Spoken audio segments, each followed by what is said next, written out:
Hey guys, C Hicks here and welcome back to my channel. So in today's video, I decided to have a conversation with my ChatGPT and see what ChatGPT thought about these text messages that are supposedly from the person that pew-pewed Charlie Kirk. And believe it or not, ChatGPT thinks it's unlikely that a 22-year-old would have written those text messages. But don't take my word for it. Check it out. Clear sample. I'll analyze the excerpt you pasted and give a verdict, plus the reasoning and a short, reproducible score so you can see how I reached it. Short answer. Based on the language and interactional patterns in these messages, they do not closely match what we'd expect from a typical 22-year-old's casual text style. They read more formal, measured, and aphoristic than the average early 20s texting voice. My best judgment from this excerpt, unlikely, score 34/100 by the rubric below. Confidence 60% given the small sample and possible intentional style masking. What I looked at, quick checklist. Lexical choices in slang, presence absence of typical youth slang or shorthand, lol, bruh, far, you, though, emojis, etc. Orthography and grammar, punctuation, capitalization, contractions, apostrophes, typos versus dialectal choices. Sentence length and formality, short clip turns versus full sentences, aphorisms. Content and life stage cues, references to school, roommates, apps, jobs, guns, drop point, place names. Interactional style, how the turns flow, quick short replies, emotional punctuation, dramatic phrasing. Consistency, whether the speaker's style is stable or uneven, which can indicate fakery or role play. Line-by-line signals, evidence from the text.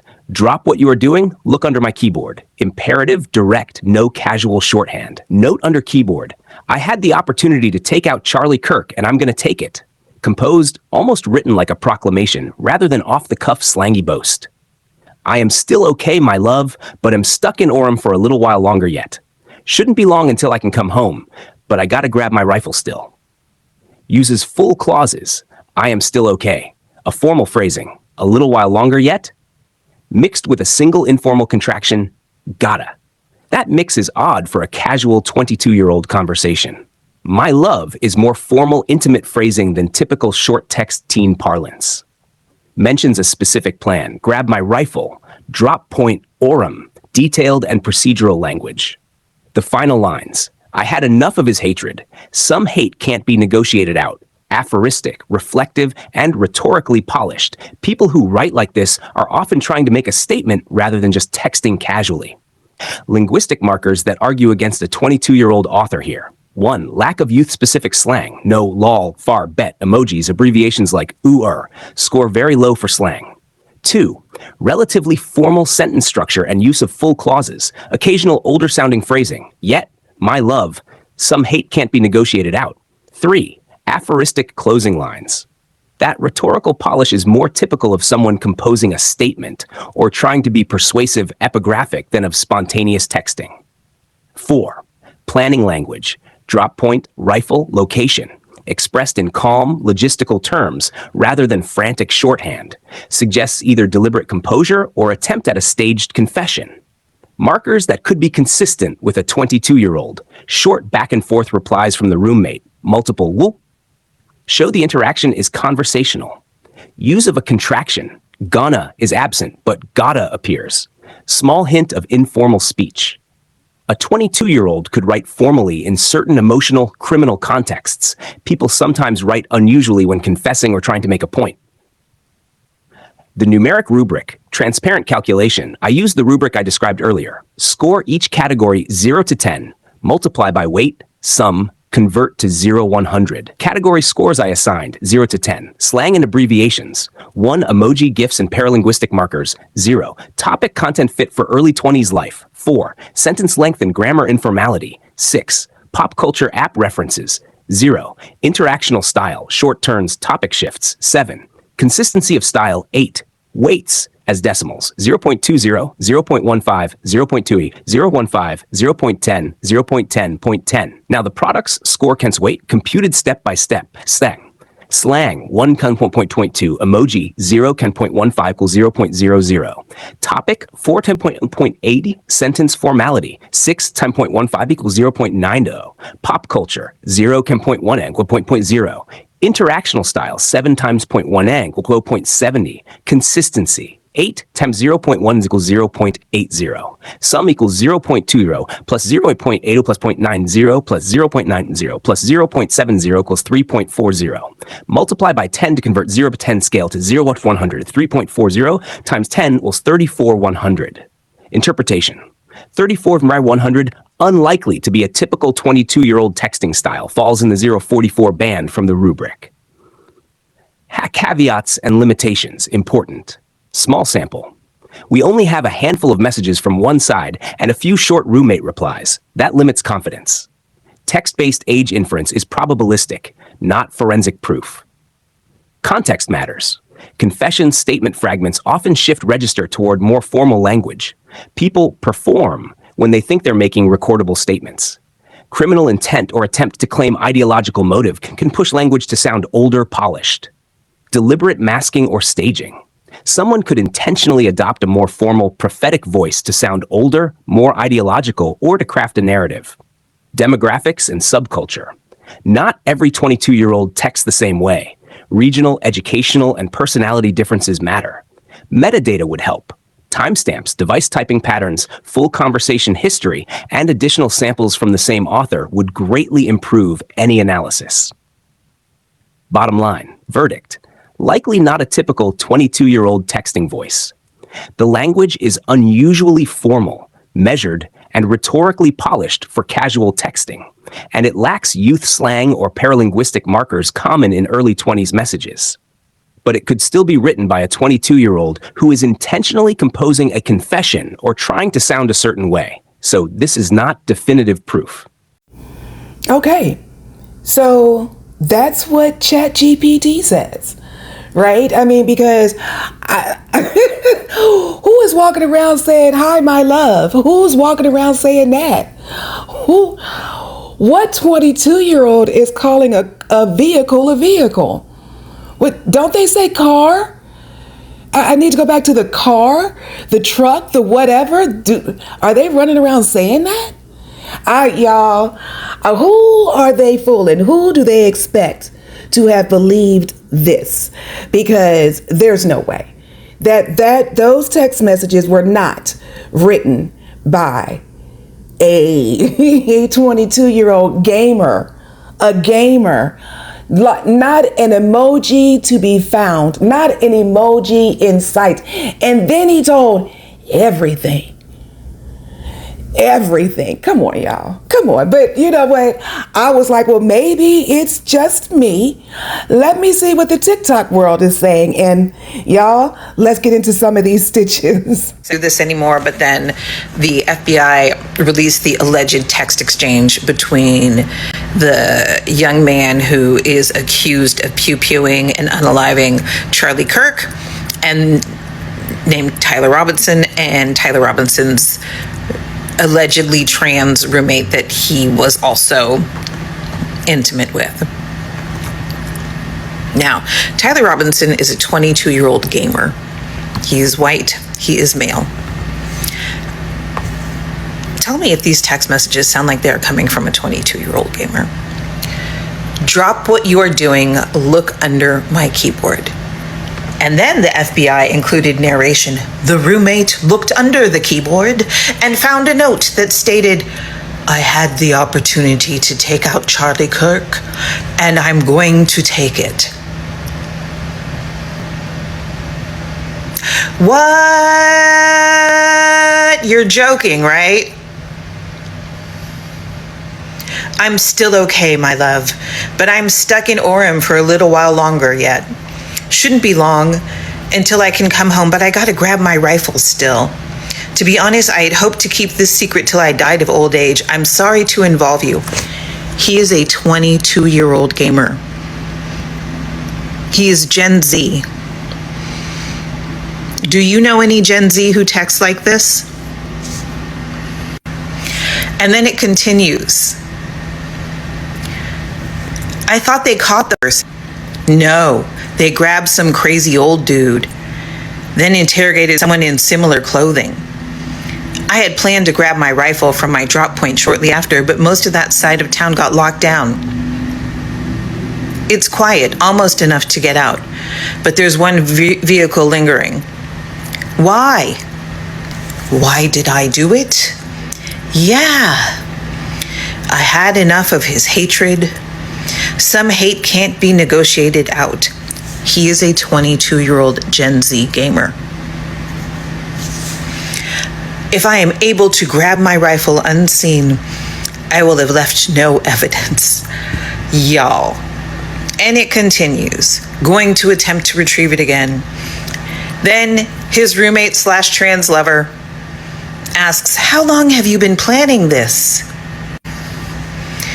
At which point he confesses, "A bit over a week, I believe. I can get close to it, but there is a squad car parked right by it. I think they already swept that spot. I'm wishing I had circled." He is a 22-year-old gamer. And the text messages go on. You can find them online. And they end with this: "Since Trump got into office, my dad has been pretty diehard MAGA. I'm going to turn myself in willingly. You are all I worry about, my love." He is a 22-year-old gamer.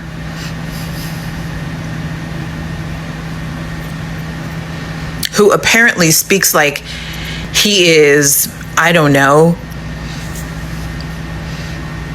a gentleman caller from the Victorian era. Then his roommate replies, "I'm much more worried about you." To which he replies, "Don't talk to the media, please. Don't take any interviews or make any comments. If any police ask you questions, ask for a lawyer and stay silent." I'm sorry, but does anyone believe that a 22-year-old gamer would write text messages like that? Do you know who writes text messages like that? Old people. Old people write full-on fucking essays when they send a text message. That is a grandpa text message. That is not a 22-year-old gamer text message. That is the one that holds the phone like this and talks into it and then looks to see if... That is the kind of text message that Chuck Schumer would send. Not a 22-year-old gamer. Something is not right here. And I'm not on anyone's side on this, but truth's side. Truth. All right, I know I just made a video on it, but I gotta clarify. I have a 20-year-old son who is a gamer. And he is very well spoken. He is very well spoken in general when you talk to him in person. But I have gotten a million texts. If I could show you the threads of the text from my son, none of them sound this way. Not a bit. And maybe that's just me assuming that most 22-year-olds don't sound this way. But he's never once asked to borrow my vehicle either. Not once, guys. This doesn't add up. It just doesn't add up. It doesn't make a lot of sense to me. Maybe I'm crazy. Maybe I just want this to be more. I don't know. But this don't sound like no 22-year-old kid to me. Let me know what you guys think in the comments. Does this sound like a 22-year-old gamer kid to you when you read these text messages? Let me know what you think. All opinions are welcome, as long as you're not an asshole. I'll listen to them. Much love, man. Peace. I agree that 22-year-old chronically online Tyler Robinson did not fucking write this shit. It's very obvious that some boomers in the FBI who think they know it all scripted this, thinking they really ate, chucking in motive, premeditated, vehicle, weapon, political. It's like some kind of box-ticking exercise where they're just trying to cover every base for when it goes to court. This is really concerning because they either think we're really fucking stupid or they're just clearly not trying anymore. They've gotten away with so many lies now and we haven't done anything about it. Like, why even put the effort in? It's so blatant, we can all see it. Bad. one on the left or the right believes those fucking text messages that got released. One, just a general dialogue. He's a 22-year-old guy who lives as the internet troll, and he's texting like that, like he's a fucking 7-year-old fucking grandpa? They spelled the meme wrong. It's O-W-O, not U-W-O, and I think that's a major admission that they fucked up. And 3, how every single detail of it, every single detail, he's just laying it out, talking about evidence, talking about everything. Give me a fucking break. Come on, Cash Patel, come on. No one on the left or the right believes those fucking text messages. Okay, we know those text messages are fake, right? Specifically, Gen X moms of Gen Z sons, that's not how they talk. Okay? If we pulled up all the text messages we've ever gotten or messages that we've seen on their phone, that isn't how they talk. That text chain is fake as seen the text message exchange between Robinson and his roommate or partner that looks like it was written by an undercover Fed. Pause to read.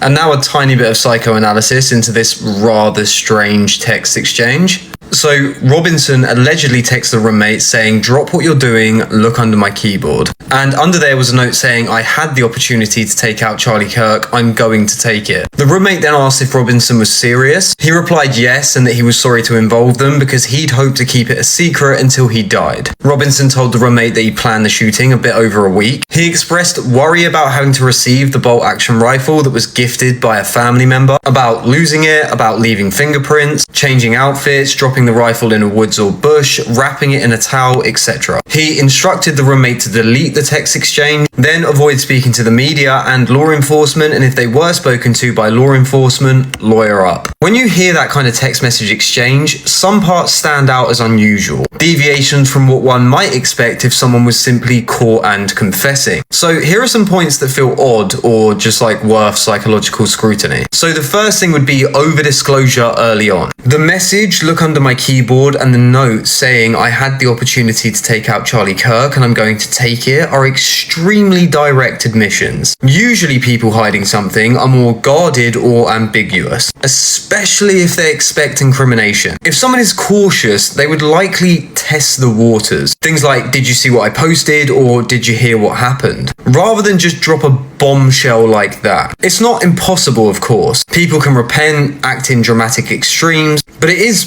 more risky behavior. The second thing is providing details that match hinge pieces of physical evidence. He mentions leaving the rifle wrapped in a towel, worrying about prints, changing clothes, etc. The media reports say these match exactly what was found. The rifle wrapped in a towel, scope, bolt action. If someone is framing someone or someone wants to make sure the story seals, they might give details that match evidence to preempt inconsistencies. Number 3 is that the roommate's role is almost passive/reactive. So in the text message exchange, the roommate doesn't really pry too much. They ask, "Were you serious?" or "You didn't do it, right?" But they don't ask why to verify details early. Meanwhile, Robinson is doing most of the talking and seemingly just unprompted. This asymmetry where one side almost stays silent while the other is oversharing, it can be consistent with romance or emotional dependency, one partner trusting or pushing truth. But it can also raise questions like, why so many intimate details from just one side, with there being so little challenge from the other? Which is weird because in coercion or under a deal or something, you might actually see similar dynamics. But it can also be because the roommate is in complete and utter shock. Number 4 would be delete text covering tracks language. So Robinson tells the roommate to delete the text exchange and avoid law enforcement. That literally suggests consciousness of guilt, because it also suggests that he knows that the evidence is incriminating. If someone is innocent or less sure, they might not speak in those terms. Also, right, deleting texts is evidence itself. It can literally point towards awareness of the setup. or that those messages might be used against him. That is literally typical in many confession stories, but it also makes the messages more dangerous to have, as this might suggest someone who's consciously building a narrative or trying to cover their tracks. Number 5 is the detail of changing outfits, drop point, and hiding the weapon. These are actually unusual details for a casual confession. It suggests things like a high degree of planning, logistical awareness, and trying to avoid detection. Now, that's consistent with many criminal investigations, but it also raises the bar, because someone confessing this much is either extremely reckless, unguarded, or very confident about what they're doing, or perhaps under pressure or under some influence. So for someone who allegedly planned this for over a week, with a rifle, wrap it, drop it, disguise movements, etc., you might expect a lot more stealth, or perhaps a little bit more silence. So the act of texting details to someone in such rich detail carries risk. It's either completely reckless or someone wanting their story told, or like wanting legacy or acknowledgement. But it raises questions like, if so much was shared, why leave any room for denial? Like, why get caught by parents, surveillance, etc.? It's such a mismatch in risk calculation. So the psychological or behavioral interpretations of what kind of person takes the route of those messages, well, the first thing would be impulsivity or the desire for confession. Someone who's under internal moral, emotional pressure, guilt, or desire to be heard might actually overshare, even knowing that that's incriminating. And that can happen, especially in an intimate relationship. The other thing is desire for control of narrative. By leaving a note, by texting details, the individual might want to ensure that the story is told their way, like not leaving gaps and not have someone else tell unverified rumors. But the individual's denying it, and that's exactly what the media are doing, because that's all they can go off when the individual won't fucking talk. But that kind of control can come from things like ideology, personal belief, or wanting ownership over the story. There's also a belief in inevitability or martyrdom. The message about hoping to keep secret until death suggests a martyr-like mindset. Like, it may reduce fear of exposure or consequence. Because if you think that you're going to get caught, you might as well own it or claim it. But that kind of mindset can lead to oversharing or a dramatic confession. There's also emotion over strategic caution. Under emotional duress, some individuals forego caution. But given how many details are specific, this suggests that the person had either rehearsed these narratives, had thought it through, or had studied evidence, planned statements, or is being coached by someone implicitly or explicitly. But in short, they're fucking weird and literally look like they were written by an undercover. Write something down. So to me, this is what the person sounds like who actually wrote this text exchange. Jesus, could you be any smaller?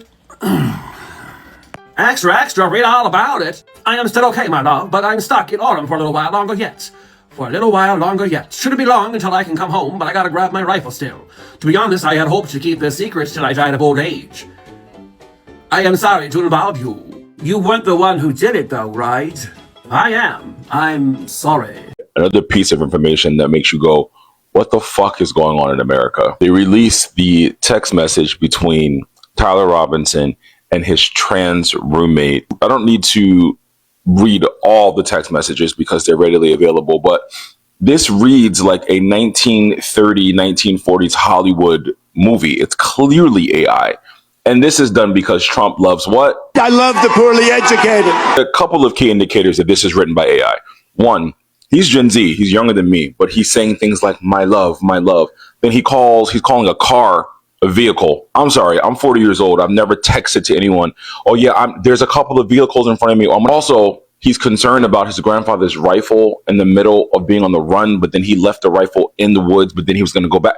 The whole thing is ridiculous. What is going on? What is going on? Then there's this mysterious guy, George Zinn, who was the guy that yelled that he was the shooter when this first happened. Well, he was just arrested on counts of having child porn on his phone. But upon looking at his criminal history, he's had 3 decades worth of criminal history, of which one was being arrested for asking Utah marathon organizers if he could put bombs at the finish line, because then 3 days later, the Boston Marathon bombing happened and he was a suspect. So you have a person who is just happens to be there who always finds himself in the middle of something tragic. It's getting out of hand now. The photograph that was released as a person of suspect versus Tyler Robinson is just not the same person. I mean, look. Very, very, very first time, the very first time, those idiots on the right who are MAGA are like, oh, wow, something's off here. This is not correct. Duh. The only reason they've been doing the things that they've been doing is because you people have believed every lie they've ever told straight to your face. It's increasingly frustrating to wake up and have like critical thinking, comprehension in a brain that works in this administration, because there's so many things that I'm like every day, like, why don't you guys get it? Why don't you guys get it? But this AI stuff is too much. And he already said he doesn't like smart people, don't like him. Yeah. Smart people don't like me, you know? And they don't like what we talk about. This is why, because you're able to do dumb shit and get away with it with others. Not with me. Not with me. Not with me. If this person was supposed to be so important to this administration, why was Donald Trump golfing during a vigil that was happening in the Capitol? Why are they blaming trans people if a white man did it? Why are they blaming black people if a white man did it? These are just a few of the questions I have to pose to you this morning. I'm not going to go into any more detail about it because I don't want my account to get banned, this account to get banned. Impression of Tyler Robinson's text messages. Good day, fair lady. It is with great displeasure that I must formally announce that I am deeply culpable of the murder that you see happening. I try to forfeit these feelings of mine, but alas, I cannot. And I will spare you my deep transgender love that so fits into the perfect narrative that they're trying to spin about me, and any discrepancies that the FBI find, I will clear up in said soliloquy, for it is important that you know every weird detail about what happened. Well, I took the rifle from my papa, and oh, it used to belong to my grandpapa back in the day when we used to have cotton farms. What will my grandpa think if I have lost it? But I regret nothing but not caressing your transgender face with my far left hand.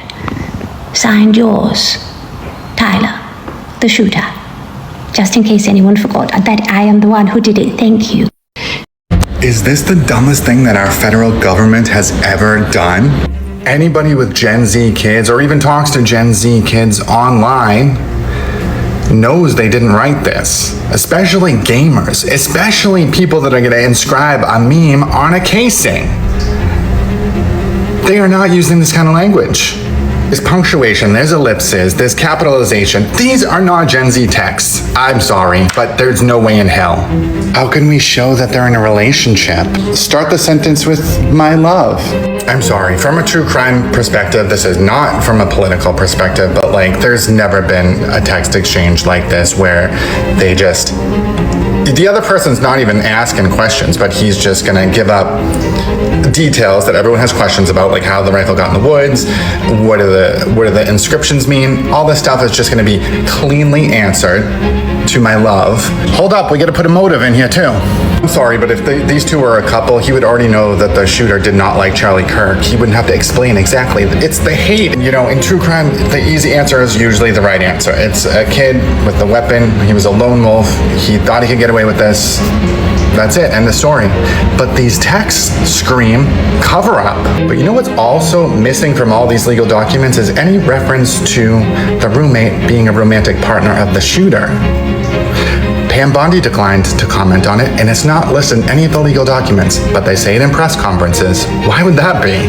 He even misspelled his own meme. Ooh-woo instead of oh-woo. I mean, if you are gonna risk your entire life, your freedom, over this, I think you would know what you inscribed on the casing, right? But at least we now know what they were watching. They were watching Fox News, so at least now we know what to ban. Charlie Kirk himself was saying that there were certain people that were not happy with certain positions he was taking. We know from Candace Owens that he was offered a large sum of money to take a certain position and he refused. And we know that Turning Point USA is going to continue its tour. So who are they going to put in Charlie Kirk's seat? And is this person going to take the positions that Charlie had refused to take?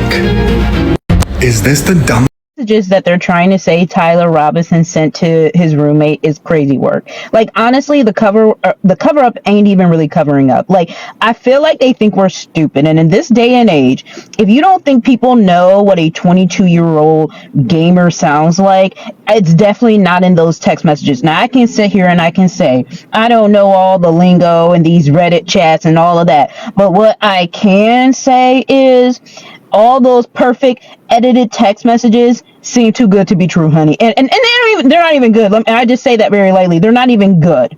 I don't think I've ever been talked down more to than by the FBI, and I'm not even in this investigation. I think everybody you don't even have to be an expert to know that a 22-year-old would never talk like that.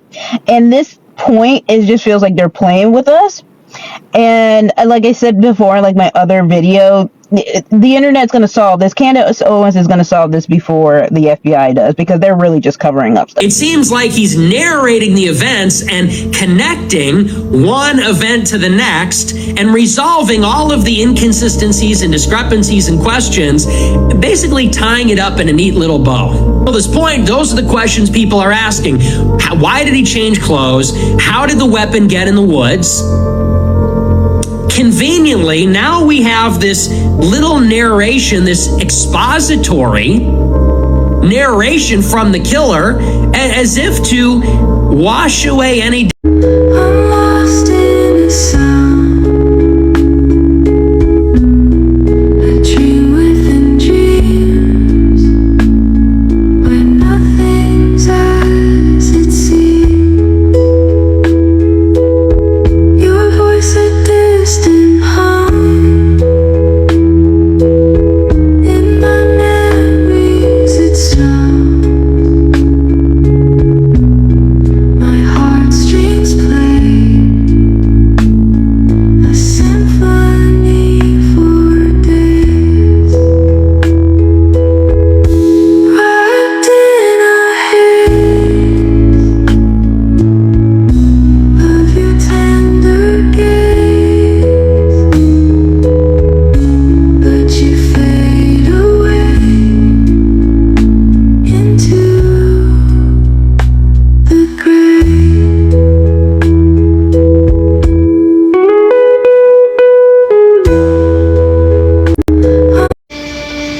Other than the weapon, I'll have left no evidence of the crime, other than the handwritten confession I left under my keyboard and the conversation where I'm confessing still right now in writing on the internet as we speak. Clearly doctored is what I would say. They're doctored. Now, they could decide why they're doing that. Tyler's being forthcoming. We're protecting him in some capacity. I find that to be unacceptable. Okay? Unacceptable. I want every single text message. I want timestamps. It is conspicuous that you are not telling us when this was sent, because it sounds like it's when the campus is on lockdown and he's got to go back and he's got to clean up. And then all of a sudden we're in the next day when his dad is getting clued in after the picture's been released. They're not telling us that. Okay? And you have a right to be a little bit uncomfortable about that, because I'm a lot of bit uncomfortable about that. Messages between Tyler Robinson, the young man who killed Charlie Kirk, and his partner / roommate. Pause to read. Again, pause to read. And pause to read. Now, apparently there was also a letter that was left that indicated to the roommate that Tyler Robinson was going to kill Charlie Kirk if he ever got the chance. But it seems like the motive that he had was to kill Charlie Kirk because Charlie Kirk was spreading hateful messages that he didn't agree with. Now, it wasn't specified what those hateful messages were, so before we jump to conclusions, he also said that he'd hoped that he would just die of old age and that no one would know it was him. Now, we already know that we know it was him, but it doesn't look like old age is going to be the cause of his death. Also, following the press conference, I am filing a notice of intent to seek the death penalty. I do not take this decision lightly, Now, they also shared that they're going to be charging him with a bunch of other felonies, but ultimately that is what they hope the outcome is going to be. Okay, guys, that's all the videos that I compiled for this particular video. And let me just get this off my mind, and I am sorry to get it, but am I the only one that every time they said, drop what you're doing, all I could think about was, because I'm about to ruin the image and the style that you're used to. Is it just me? Because I cannot help it every time someone said that. That's all that came into my head. I'm sorry. Just let me know. Get in the comments. Let me know. Just me? Okay. Maybe it was just me. Anyway, so yeah, as you can see in the comments that I shared from some of the videos, lots of people are putting this communication through ChatGPT, and consistently ChatGPT is saying, yeah, nah, something's fishy about this. This ain't right. Something smells fishy. If it acts like a duck and quacks like a duck, it's a duck. Y'all, something about those text messages is just not right. It's just not right. Who wrote that? Cash Patel, who wrote those text messages? This is crazy. I cannot believe it's 2025 and they really expect that we'll believe something like that. But hey, let me know. Do you believe that a 22-year-old wrote those text messages, my love? Do you think that's what happened? And if so, get in the comments. Let me know. Let us know.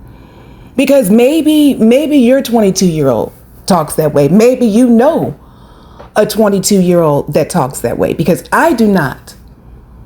I don't know anyone that texts that way, and I surely don't know a 22 or 20 anything year old that texts that way. But those are my opinions. I don't know, y'all. But that's all I got for this video. Please remember to like, comment, share, subscribe, all of the things.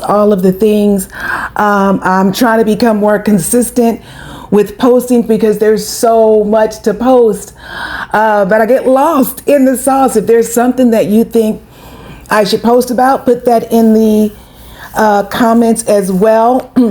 And to those persons that want to come into my comments rudely, please don't do that. It's so unnecessary and I'm the wrong person. Okay? But anyway, guys, until next time, toodles.